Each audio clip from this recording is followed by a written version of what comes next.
இனிமே கண்ணை மூடிட்டு கடலை எண்ணெய் வாங்கலாம். ஏன்னா மந்த்ரா கடலை எண்ணெய் இதயத்தின் தயாரிப்பு. வறுக்க பொரிக்க ஏன் எல்லா சமையலுக்கும் மந்த்ரா தான். மந்த்ரா கடலை எண்ணெய், அபார ருசி, ஆரோக்கியமான உடல் நலம். தேனி மாவட்டம் தென்கரை கிராமத்தில் ஓட்டக்கார தேவர் பழனியம்மாள் என்ற தம்பதியினருக்கு 1951 ஜனவரி 14 மகனாக பிறந்தவர் ஓ பன்னீர்செல்வம். இவர் உத்தமபாளையத்தில் உள்ள கல்லூரியில் BA படித்தார். கல்லூரி படிப்பு முடிந்த பின் தனது தந்தையுடன் சேர்ந்து ஃபைனான்ஸ் தொழில் செய்தார். அதன் பின்னர் சொந்தமாக பால் பண்ணை ஒன்றை துவங்கினார். தனது நண்பர்களுடன் சேர்ந்து பெரிய குளத்தில் டீக்கடையும் நடத்தி வந்தார். கல்லூரி காலம் முதலே எம்ஜிஆரின் தீவிர ரசிகராக OPS இருந்தார். எம்ஜிஆர் கட்சி ஆரம்பித்த பிறகு அதிமுகவில் தன்னை இணைத்து கொண்ட ஓ பன்னீர்செல்வத்திற்கு பெரியகுளம் நகர எம்ஜிஆர் இளைஞரணி துணை செயலாளர் பதவி வழங்கப்பட்டது. எம்ஜிஆர் மறைந்த பிறகு அதிமுக ஜெயலலிதா ஜானகி என இரு அணியாக பிளவுபட்டது. அப்போது OPS ஜானகி அணி ஆதரவாக செயல்பட்டார்.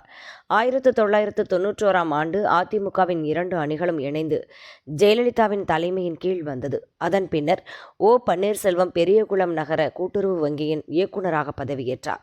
2000 தேனி மாவட்ட செயலாளராக ஜெயலலிதாவால் நியமிக்கப்பட்டார் OPS. 2001 பெரியகுளம் சட்டசபை தொகுதியில் அதிமுக சார்பில் போட்டியிடும் வாய்ப்பு ஓ பன்னீர்செல்வத்திற்கு கிடைத்தது. முதல் தேர்தலில் வெற்றி பெற்று சட்டசபை சென்ற அவருக்கு ஜெயலலிதா வருவாய்த்துறை அமைச்சர் பதவி கொடுத்து அழகு பார்த்தார். ஜெயலலிதாவின் நம்பிக்கைக்கு உரியவராகவும் OPS மாறினார். 2001 டான்சி வழக்கில் ஜெயலலிதாவுக்கு சிறை தண்டனை வழங்கப்பட்டது. ஜெயலலிதாவின் முதல்வர் பதவி பறிபோனது. அப்போது ஓ பன்னீர்செல்வத்தை முதல்வர் பதவியில் அமர வைத்தார் ஜெயலலிதா. 2001 செப்டம்பர் 21 முதல் 2002 மார்ச் 1 வரை தமிழக முதல்வராக பதவி வகிக்கும் வாய்ப்பு ஓ பன்னீர்செல்வத்திற்கு கிடைத்தது. இதையடுத்து 2006 நடந்த சட்டசபை தேர்தலிலும் பெரிய குளத்தில் போட்டியிட்டு OPS 2வது முறையாக வெற்றி வாகை சூடினார். ஆனால் அந்த தேர்தலில் அதிமுக தோல்வியை தழுவவே தமிழக சட்டசபையின் எதிர்க்கட்சியின் தலைவராக OPS தேர்ந்தெடுக்கப்பட்டார். 2011 நடைபெற்ற சட்டசபை தேர்தலில் பெரிய குளத்திற்கு பதிலாக போடிநாயக்கனூர் தொகுதியில் போட்டியிட்டு தொடர்ந்து 3வது முறையாக OPS அமோக வெற்றி பெற்றார். அந்த முறை ஓ பன்னீர்செல்வத்துக்கு நிதியமைச்சர் பதவியும் அவை முன்னவர் பொறுப்பும் கொடுத்தார் ஜெயலலிதா. 2014 முதல்வராக இருந்த ஜெயலலிதாவுக்கு எதிரான சொத்து குவிப்பு வழக்கில் பெங்களூரு சிறப்பு நீதிமன்றம் 4 ஆண்டுகள் சிறை தண்டனையும் 100 கோடி ரூபாய் அபராதமும் விதித்து உத்தரவிட்டது.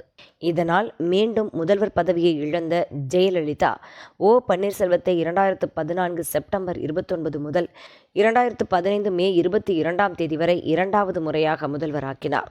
2016 நடைபெற்ற சட்டசபை தேர்தலில் போடிநாயக்கனூர் தொகுதியில் போட்டியிட்டு வெற்றி பெற்ற ஓ பன்னீர்செல்வத்திற்கு நிதியமைச்சர் பதவி, அதிமுக பொருளாளர் பதவியை ஜெயலலிதா கொடுத்தார். இந்த நிலையில் திடீரென ஏற்பட்ட உடல்நலக் குறைவால் சென்னை அப்போலோ மருத்துவமனையில் அனுமதிக்கப்பட்ட அன்றைய முதல்வர் ஜெயலலிதா 2016 டிசம்பர் 5 மரணமடைந்தார். இதனால் 3வது முறை முதல்வராக ஓ பன்னீர்செல்வம் தேர்ந்தெடுக்கப்பட்டார். இந்த நிலையில் கட்சியின் பொதுச் செயலாளராக சசிகலா தேர்வு செய்யப்பட்டார். சசிகலாவுக்கு முதல்வர் பதவியின் மீது ஆசை வரவே ஓ பன்னீர்செல்வத்திற்கு நெருக்கடி தொடங்கியது.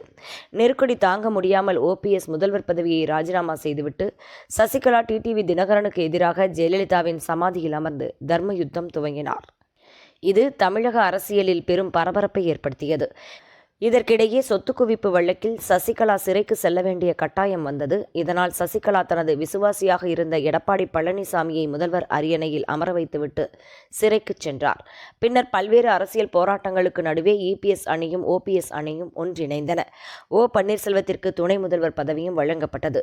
முதல்வராக EPS, துணை முதல்வராக OPS என்று அதிமுக ஆட்சி 5 ஆண்டுகளை நிறைவு செய்தது. அதன் பின்னர் 2021 நடந்த சட்டசபை தேர்தலில் அதிமுக படுதோல்வி அடைந்தது. இதனை அடுத்து ஒற்றை தலைமையாக இருந்தால்தான் கட்சியை சரியாக நடத்த முடியும் என ஒற்றை தலைமைக்கான முயற்சிகள் முன்னெடுக்கப்பட்டது. தனது அதிகாரம் குறைந்துவிடும் என கருதிய ஓ பன்னீர்செல்வம் ஒற்றை தலைமை என்ற முடிவை ஏற்றுக்கொள்ளவில்லை. சமாதானமாக பேசியும் எந்த உடன்பாடும் எட்டப்படாததால் ஒரு கை பார்த்து விடுவோம் என்று எடப்பாடி பழனிசாமி 2022 கட்சியின் பொதுக்குழுவை கூட்டி ஓ பன்னீர்செல்வத்தை அடிப்படை உறுப்பினர் பதவியிலிருந்து நீக்கினார். இதை எதிர்த்து வழக்கு போட்டு ஓபிஎஸ் தொடர் சட்ட போராட்டம் நடத்தி வந்தார். ஆனால் அது எதுவும் அவருக்கு கை கொடுக்கவில்லை. தேர்தல் ஆணையமும் எடப்பாடி பழனிசாமியை அதிமுக பொதுச் செயலாளராக அங்கீகரித்தது. இதனால் தடித்து விடப்பட்ட அவர் கடந்த லோக்சபா தேர்தலில் பாரதிய ஜனதா கூட்டணியில் இணைந்து சுயேட்சை வேட்பாளராக ராமநாதபுரம் தொகுதியில் போட்டியிட்டு தோல்வியடைந்தார். இந்த நிலையில் 2026ஆம் ஆண்டு சட்டசபை தேர்தலையொட்டி பாஜக அதிமுக கூட்டணி அமைத்துவிட்டது. இதனால் என்ன செய்வது என திக்கி திணறிய சூழலில் அவரது ஆதரவு எம்எல்ஏக்கள் மனோஜ் பாண்டியன், வைத்திலிங்கம் ஆகியோர் தங்களது எம்எல்ஏ பதவிகளை ராஜினாமா செய்துவிட்டு திமுகவில் இணைந்தனர். இதனால் மீண்டும் அதிமுகவில் சேர தயாராக இருப்பதாக எடப்பாடி பழனிசாமிக்கு தூதுவிட்டு பார்த்தார். அந்த முயற்சி பலிக்கவில்லை.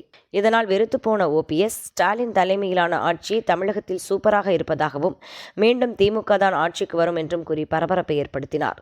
தொடர்ந்து திமுகவுக்கு ஆதரவாக கருத்துக்களை கூறி அச்சாரம் பார்த்தார். இந்நிலையில் இன்று காலை ஆதரவாளர்களுடன் சென்று முதல்வர் ஸ்டாலின் முன்னிலையில் திமுகவில் இணைத்துக் கொண்டார்.